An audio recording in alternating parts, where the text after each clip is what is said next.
ଅନେକ ଦିନ ଧରି ସେ ଅସୁସ୍ଥ ଥିଲେ, କିନ୍ତୁ ସୁର ନାୟକ ହେଉଛନ୍ତି ଓଡ଼ିଶା ରାଜନୀତିରେ ଗୋଟିଏ ଚଳଚଞ୍ଚଳର ଲୋକ।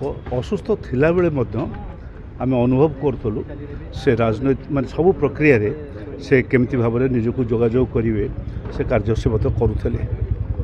ଆଶ୍ଚର୍ଯ୍ୟ ଲାଗେ ସେହି ସମୟରେ ମଧ୍ୟ ବନ୍ଧୁମାନଙ୍କୁ ଶଙ୍ଖୋଳିବା ପାଇଁ ଦେହ ଖରାପ ସତ୍ତ୍ୱେ ଚାଲି ଯାଉଥିଲେ ତାଙ୍କ ଗାଁ କାହା ଗାଁକୁ। ତାଙ୍କୁ ମନା କରିବା ସତ୍ତ୍ୱେ ଏପରି ଏକ ବ୍ୟକ୍ତିତ୍ୱ ଆମ ରାଜନୀତି କ୍ଷେତ୍ରରେ ବର୍ତ୍ତମାନ ବିରଳ। ଯେ ବନ୍ଧୁ ଶଙ୍ଖୋଳିବା, କେଉଁ ରାଜନୈତିକ ଦଳ ଯାହା ଯାହା ହେଉନା କାହିଁକି ବନ୍ଧୁ ଶଙ୍ଖୋଳିବା, ରାଜନୈତିକ ସମ୍ପର୍କ ରଖିବା ଏବଂ ଲୋକ ସମ୍ପର୍କ ରଖିବା ଶେଷ ପର୍ଯ୍ୟନ୍ତ ସେ ଉଦ୍ୟମ କରିଥିଲେ। ମୁଁ ତାଙ୍କ ସାଙ୍ଗରେ ଅନେକ ବାର ବିଧାନସଭାରେ ରହିଛି।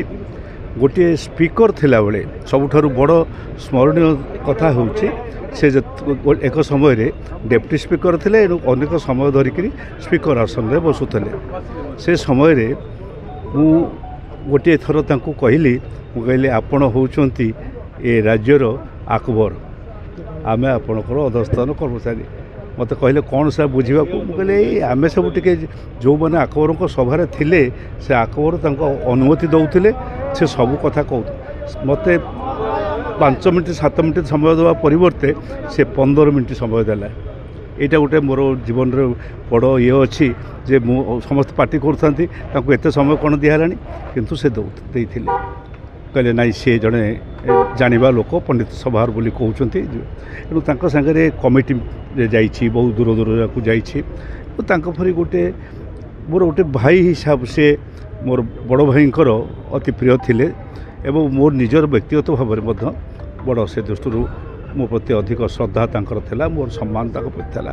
ତାଙ୍କ ବିୟୋଗରେ ଆମେ ସମସ୍ତେ ଯେଉଁମାନେ ଅଛୁ ସମସ୍ତେ ମର୍ମାହତ ଏବଂ ତାଙ୍କ ପରିବାରକୁ ଭଗବାନ ଜଗନ୍ନାଥ ଦିଅନ୍ତୁ, ଶକ୍ତି ଦିଅନ୍ତୁ, ସେ ଏଇ ତାଙ୍କର ଅବର୍ତ୍ତମାନକୁ ସେ ସହ୍ୟ କରିବେ।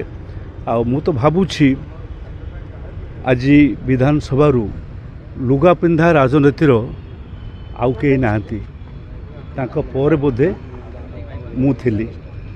ଏଣୁ ଲୁଗା ପିନ୍ଧା ରାଜନୀତି ବର୍ତ୍ତମାନ ଆସ୍ତେ ଆସ୍ତେ ଏଠୁ ବିଧାନସଭାରୁ ଅପସରି ଗଲା। ସୁର ଭାଇ ଚାଲିଗଲେ।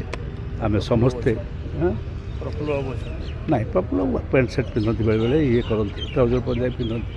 ଏଣୁ ସେହି ଦୃଷ୍ଟିରୁ ଆମେ ସମସ୍ତେ ବିଚାର କରିବା ଏବଂ ନୂଆ ପିଢ଼ି ସୁର ନାୟକଙ୍କର ଅବର୍ତ୍ତମାନରେ ତାଙ୍କୁ ଜାଣିବା ପାଇଁ ହେଲେ ସେ ଯାହା ଯାହା ବିଧାନସଭାରେ ଯେଉଁ କଥା ନିର୍ଭୀକ ଭାବରେ ଉତ୍ଥାପନ କରୁଥିଲେ ଦଳ ଭିତରେ ରହିକରି ମଧ୍ୟ ସେ ତାକୁ ଜାଣିବା ଦରକାର। ଯେଉଁ ଦଳରେ ଥାଆନ୍ତି ସେ ଦଳ ଯଦି କୌଣସି ଲୋକ ବିରୋଧୀ ଗୋଟିଏ କୌଣସି ପ୍ରସ୍ତାବ ଆଣିଲା ତାହେଲେ ସୁର ନାୟକ ନିଶ୍ଚୟ ତାକୁ ପ୍ରତିବାଦ କରୁଥିଲେ। ଏକଥା ସମସ୍ତ ଉତ୍ତର ପିଢ଼ିମାନେ ଜାଣିବା ଉଚିତ। ସୁର ନାୟକଙ୍କର ଅବର୍ତ୍ତମାନରେ ଆମେ ସମସ୍ତେ ତାଙ୍କୁ ହିଁ ସ୍ମରଣ କରିବା।